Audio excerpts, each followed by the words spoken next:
I think it's really rooted in this idea that I think a lot of folks on the left have had for the last couple of decades, that coverage, insurance coverage, or Medicaid coverage or Medicare coverage equals health care.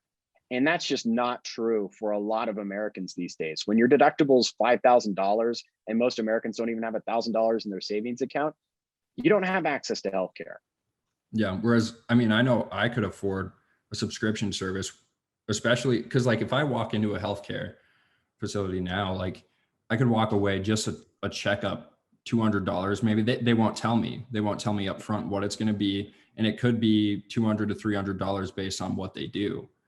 With Yeah. this, I know, well, I'm paying this much this month. I'm, Yeah, that's one of the big challenges with the current system is, that price transparency, because that's something you don't see in any other market. Is this these opaque prices and this secret pricing where you get a bill after getting your service and you have no clue what it might cost.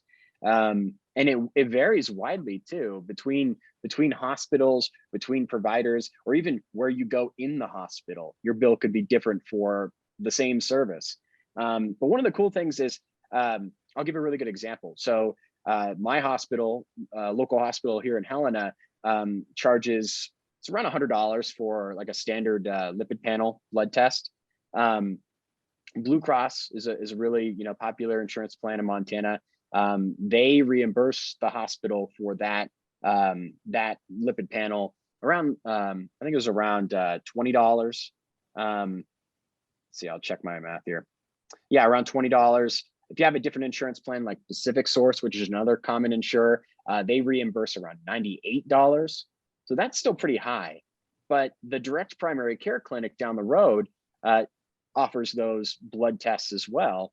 And they can say up front on their website that they can do a lipid panel for $7.50, no more, no less.